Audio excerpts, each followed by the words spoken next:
Oui. Il faut parler des urgences. Est-ce qu'il arrive?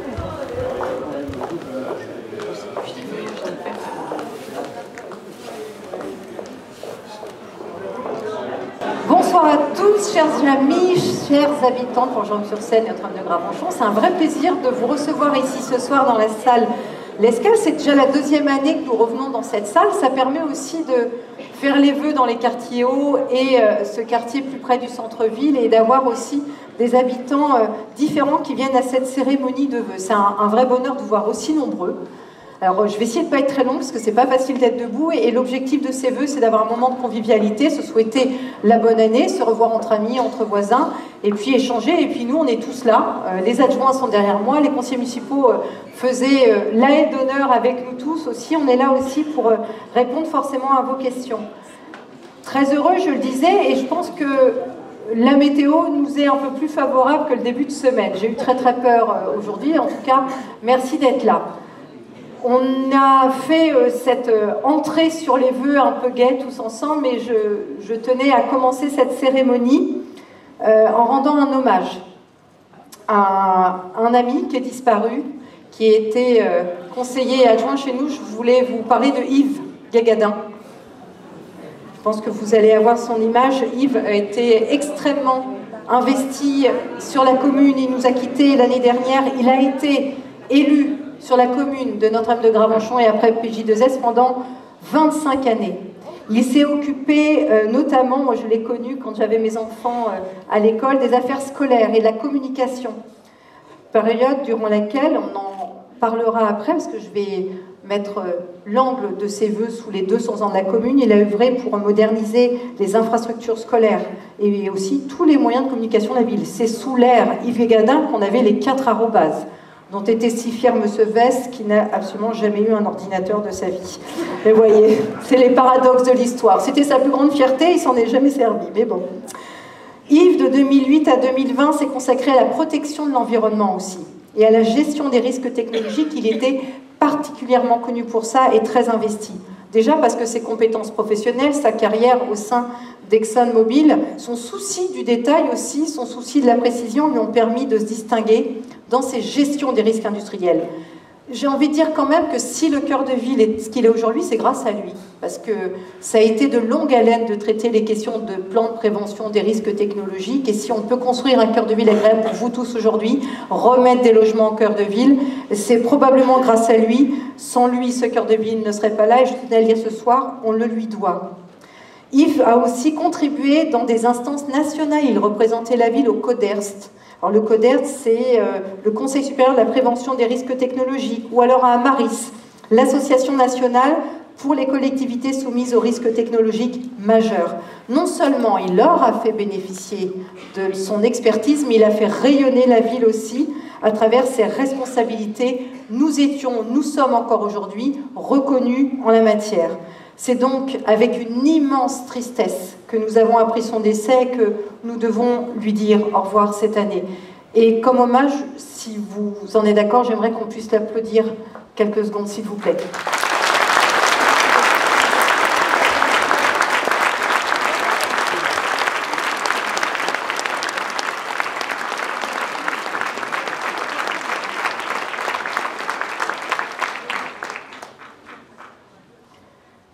Je fais un temps sur les élus, excusez-moi, et je vais pouvoir aussi évoquer un parcours de 3 élus qui sont parmi nous depuis 20, 30 et 35 ans, et je vais demander qu'ils s'approchent un peu. C'est Alain Zellage, qui a 20 ans de la commune, Fabienne Baudouin-Vossel, 30 ans, et faire monter Marie Loison sur scène pour 35 ans. Autant vous dire qu'ils ont fait beaucoup de choses. Je vais y revenir.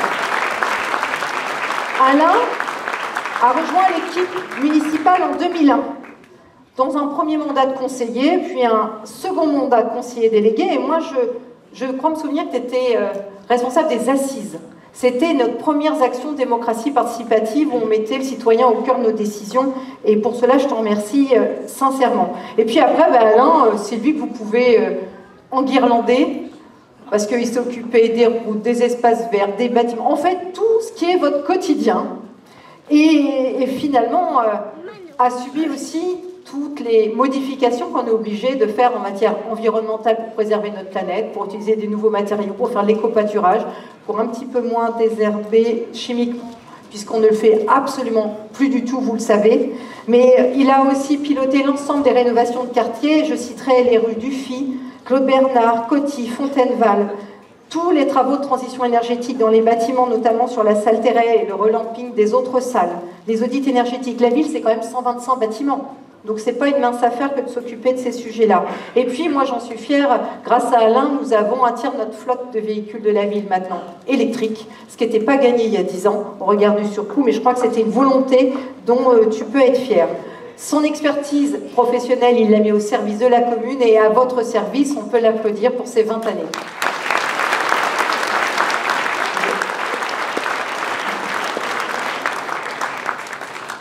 Oh, c'est Alain. On n'a pas répété.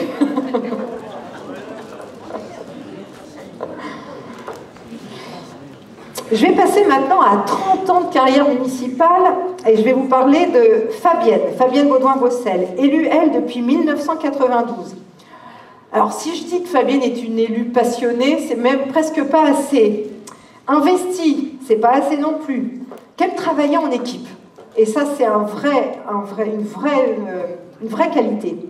Et qui maîtrise l'ensemble de ses dossiers. Et franchement, les collaborateurs qui sont là, j'en ai vu arriver, c'est vraiment, peut le dire.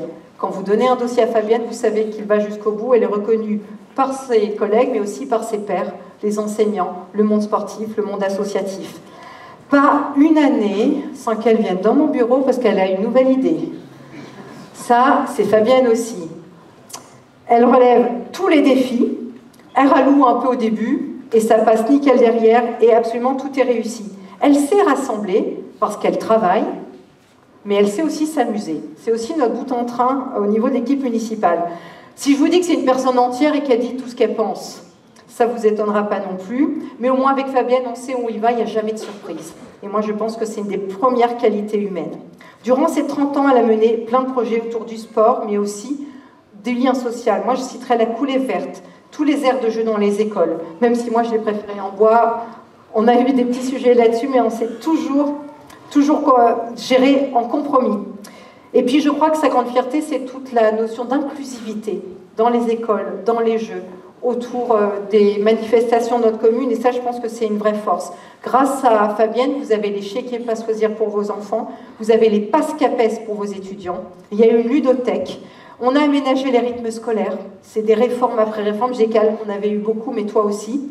Agrandi l'école Jean de La Fontaine, mise en place la tarification avec taux d'effort pour aider ceux qui en ont le plus besoin. Et ça, c'était pas dans les mœurs de la commune au départ. Et puis, mise en place des selfs dans les restaurants scolaires. Pour le rugby, c'est le foyer du rugby, du club canin et du football. Quand on a 300 adhérents, on mérite aussi un lieu de convivialité. La réfection de la piste d'athlétisme, le bassin associatif et le bassin de 50 mètres qui va avoir le jour. Fabienne a beaucoup travaillé avec le monde rural, puisque c'est l'Aglo qui pilote cette rénovation. J'en parlerai un petit peu plus loin, mais c'est vraiment le totem de la commune et du territoire. Et puis Gymnase Comont, la piste de bicross, les dojos. Et puis notre ministre des Sports a obtenu la consécration suprême cette année. Je crois qu'on peut l'applaudir pour la ville active et sportive. Quatre-Lauriers, on est les seuls en Normandie. Les seuls.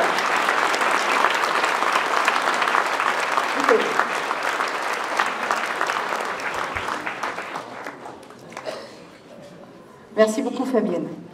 Alors Marie-Françoise Loiseau. Marie-Françoise. Moi des fois je me demande si la mairie s'est carrément pas construite autour d'elle. Non, la mairie est plus vieille que toi. En tout cas le bâtiment. Devenue conseillère municipale en 1989, finalement sur le deuxième mandat de Jean-Claude, tu as été élue ensuite adjointe au scolaire et à la jeunesse en 1995, puis là où elle excelle depuis toujours, adjointe aux affaires sociales et à l'insertion depuis 2001. Imaginez qu'il y a 24 ans, on ne discutait pas, on ne parlait pas du mot insertion comme on en parle aujourd'hui. En 2014, tu es adjointe chargée à l'accompagnement des seniors. La boucle est bouclée et entre deux, une belle carrière au niveau de Cossen-Aglo et puis de la communauté de communes de Port-Jérôme et avant le district de Lillebonne, Autun-et-Gravenchon, toujours sur ces sujets-là. Tu te bats pour l'emploi, la formation, l'économie sociale et solidaire, à la ville, comme à l'agglo, je le disais.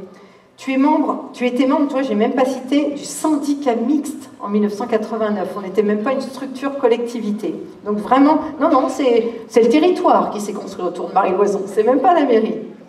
Elle s'est particulièrement investie dans le déploiement de la clause d'insertion sur le territoire, c'est faire en sorte que les entreprises qui bossent pour nous emploient des gens qui sont éloignés de l'emploi.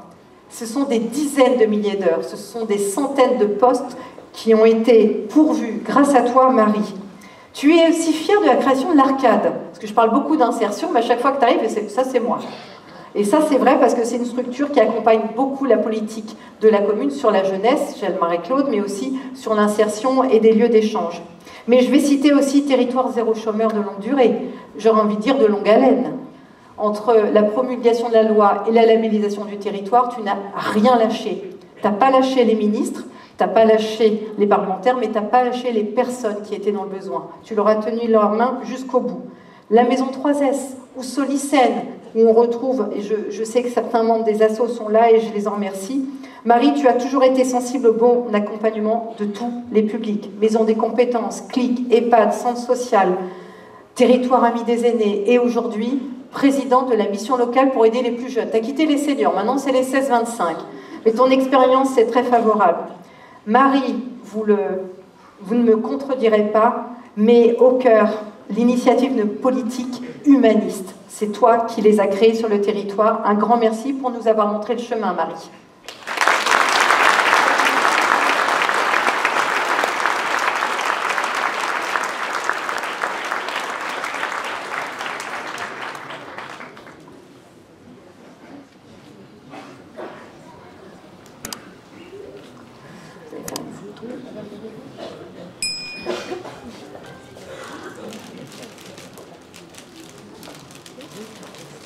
Je crois que la copie. Moi j'y vais.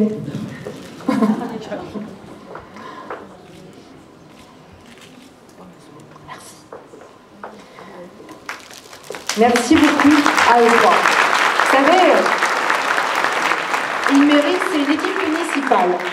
Et je crois que c'est le thème de cette année, puisqu'on va fêter les 200 ans de la commune, je vais y revenir, et je crois que la longévité des élus, la transmission, le tuilage comme on l'a vécu, ben c'est la force de cette commune, parce qu'elle est novatrice, mais toujours stable, et je pense que c'est important. Moi j'ai envie de vous dire que cette année 2025, elle va être exceptionnelle. C'est un peu pour ça qu'on faisait la hola d'entrée, pour donner un peu cette tonalité à la cérémonie, très positive. Alors quand on dit qu'une année est exceptionnelle, ça peut marcher dans les deux sens. Ça peut être du négatif comme du positif. Exceptionnel dans l'instabilité gouvernementale, la ponction des finances publiques qui nous amène à réfléchir à nos politiques publiques. On peut parler aussi de manière exceptionnelle sur les dérèglements climatiques, la tempête à Mayotte. Pourquoi le cyclone est passé sur cette petite île? Qu'est-ce qui s'est passé? Pourquoi 10 morts en Californie alors qu'ils sont habitués aux incendies? Pourquoi en temps de sécheresse mais en hiver? On pourrait mettre le côté exceptionnel de manière négative. Ce sont des faits, c'est indéniable. Moi, j'ai décidé de dire que l'année 2025 serait exceptionnelle, mais de manière positive. Je vais vous dire, et je fais rarement politique sur les vœux, cette année exceptionnelle parce qu'elle doit être celle du collectif et de la protection. Mais pas la protection selon certains courants de pensée. Par exemple, le blond terracotta, qui, sous couvert de protection, crée plutôt du clivage. Le bleu marine aussi. Nous, on est sous le signe de la protection pour partager des valeurs, pour partager un destin et avoir un état d'esprit extrêmement positif. Et pourquoi ici? Parce que ça fait 200 ans que ça marche. Ça fait 200 ans que cette ville, les habitants, les villages autour s'adaptent, évoluent, subissent des crises, subissent des catastrophes, continuent, rebondissent, se relèvent. Et c'est une ville qui est extrêmement attractive. Et c'est pas moi qui le dis. Regardez cette carte, 76 actus. Toutes les communes qui sont en rouge perdent des habitants. Les communes qui sont en jaune stagnent. Les communes qui sont en violet ou en bleu prennent des habitants. Ça veut dire que sur 750 communes de Seine-Maritime, il n'y en a que 10 qui sont attractives suffisamment pour avoir plus d'habitants. Alors, c'est pas 300 non plus, c'est 114. Mais je trouve que on peut être fier de cette carte parce que c'est le fruit de l'attractivité de cette commune. Et vous voyez la truite, c'est comme ça que j'appelle Pont-Jérôme-sur-Seine sur une carte. Et là, c'est frappant. Quand vous le mettez avec tout le monde, on ne voit pas, mais là, on voit très bien la truite. C'est une grande fierté. Ça fait 200 ans que des hommes et des femmes, le monde associatif, les élus, le monde économique, culturel, patrimonial, œuvrent pour cette dynamique. Ici, c'est un lieu d'échange où les gens naissent, s'épanouissent, travaillent et s'éteignent avec une vie bien remplie. C'est comme ça qu'on veut voir notre vie. Donc, ces 200 ans, on va les fêter en faisant une petite rétrospective. Il faut savoir d'où l'on vient dans la vie. Vous savez, nous, on vient du monde rural. Alors là, on est sur l'angle des carrefours Coty et Victor Hugo. En 1825, il y avait 500 habitants. Seulement 500 habitants. Il y avait une mairie avec l'instituteur qui était maire, garde champêtre, commerçant, il y avait tout. La réunion entre Notre-Dame et Saint-Georges, elle a 200 ans après-demain. C'est le 12 janvier 1825. Ce sera donc après-demain que... Alors, fusion. Nous, on a fusionné il y a 10 ans. Pour Jérôme-sur-Seine, ça s'est bien passé. Regardez, ils sont même là. Donc, c'est que tout va bien. À l'époque, ça ne s'est pas tout à fait passé comme ça. C'est Charles X qui a décidé que Saint-Georges et Notre-Dame fusionneraient, mais que c'est plutôt Notre-Dame de Gravenchon qui prend le dessus. Pourquoi? Est-ce que vous savez pourquoi? Bien parce qu'à l'époque, dans le conseil municipal de Saint-Georges, il n'y avait qu'une personne qui savait lire et écrire. Et tous les autres ne savaient pas. Donc c'est l'État, le roi, en l'occurrence, qui a dit non, non, non, vous devez vous rapprocher d'une commune qui est à côté, avec laquelle vous avez beaucoup de liens, parce qu'on ne peut pas avancer avec une administration dont les gens ne savent pas lire ni écrire. Alors, à Auberville, Touffreville, Trécarville, ils savaient très bien lire et écrire. C'est absolument pas pour ça qu'on a fusionné. Je vous rassure. À l'époque, il y avait l'instituteur et 2 grandes fermes, et ça faisait quasiment tout le village. Les fermes, c'était l'Arbalète et le Clos du Manoir. D'ailleurs, ça s'appelait la ferme du Manoir et la ferme de l'Arbalète. Il faut savoir d'où on vient de la terre, humus, humilité, on vient du monde agricole, et je pense qu'il faut se rappeler. En 1933, révolution industrielle.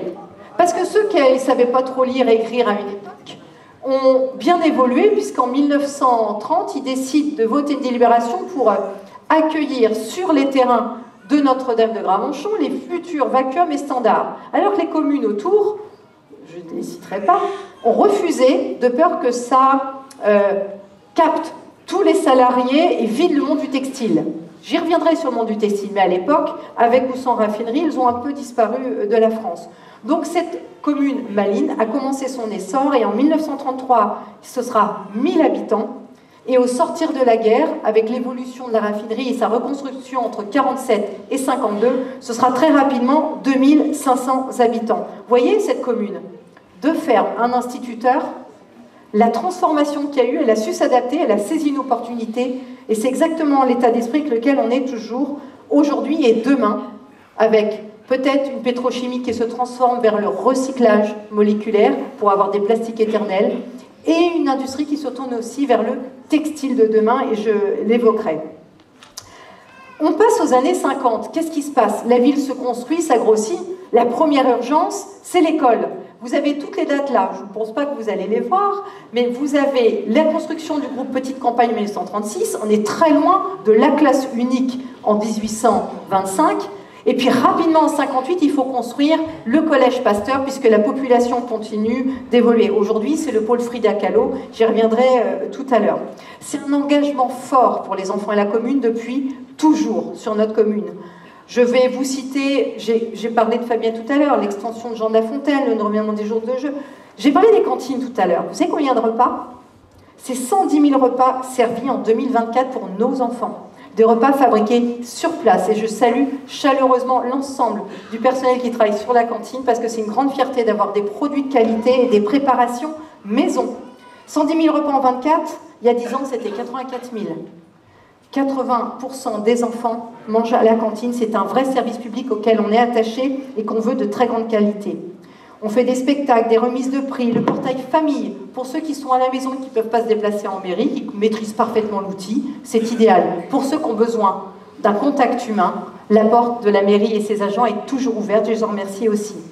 Le dispositif Bouge ta classe, Fabienne. La classe en dehors, le passe CAPES, c'est 150 jeunes par an qui bénéficient d'une subvention et qui, en échange, offrent un peu une journée de leur temps au ludique, au resto du cœur, au motocross, ou ce soir. Je crois qu'ils ont fait quelques préparations culinaires aussi, ce soir pour vous. La ludothèque, le soutien au conseil municipal enfant. La preuve d'une vitalité démocratique, c'est quand les enfants se mêlent des affaires politiques. Et justement, le conseil municipal enfant, depuis son origine en 1990, a un petit message à vous faire passer.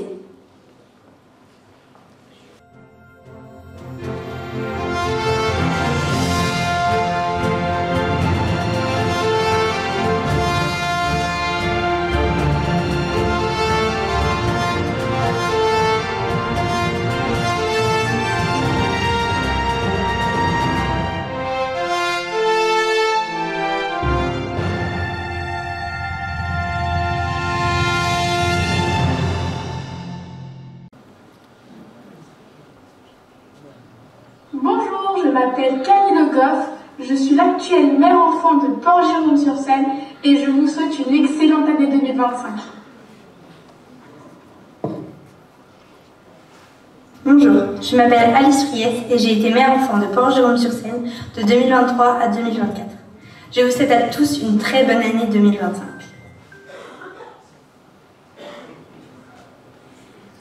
Bonjour, je m'appelle Yanis et j'ai été mère-enfant de l'année 2022 à 2023. Je vous souhaite une très bonne année 2025.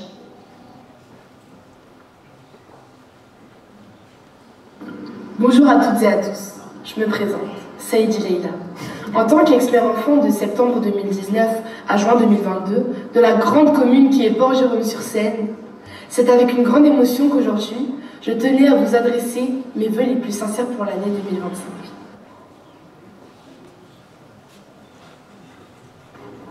Bonjour, je m'appelle Gwen Allais, j'ai été mère de 2018 à 2019 et je vous souhaite une bonne année 2025.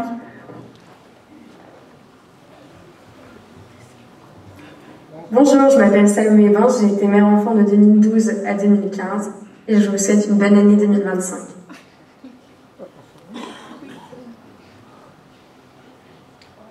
Bonjour à tous, je m'appelle Suzanne, j'ai été mère-enfant de 2007 à 2008 et de 2010 à 2011 et je vous souhaite une bonne année 2025. Bonjour à toutes et à tous, je m'appelle Caroline Delvaquière, j'ai été mère-enfant de 2002 à 2004 et je vous souhaite une très belle année 2025. Bonjour à tous, je m'appelle Maximilien Mélanger, j'ai été mère-enfant de Notre-Dame de Gravenchon en 2001 et je vous souhaite à tous une très belle année 2025.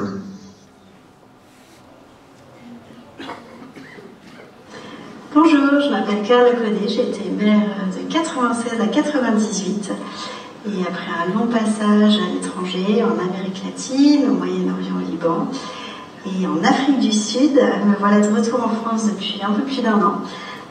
Maman de jumeaux à qui nous avons transmis le goût de la Normandie. Et je vous souhaite à tous une excellente année 2025, de l'allant et de l'élan et des moments de grâce et des instants suspendus. À bientôt.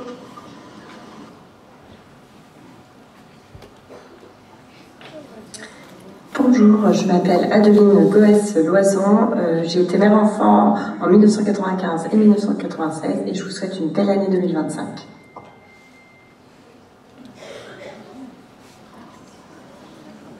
Bonsoir, je suis Marie-Cécile Hochkin.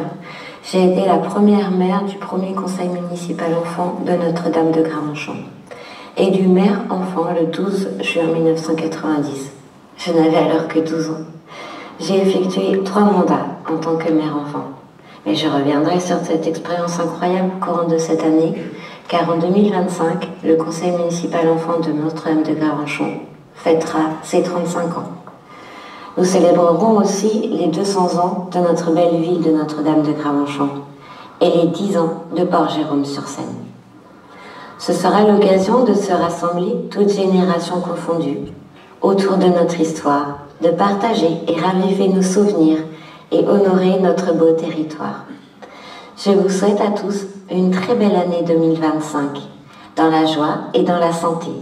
Prenez bien soin de vous et de vos proches. À bientôt. Merci à eux, je crois qu'on peut les applaudir, on les a tous retrouvés. Alors on peut quand même constater, je relève 2 choses. 2 hommes.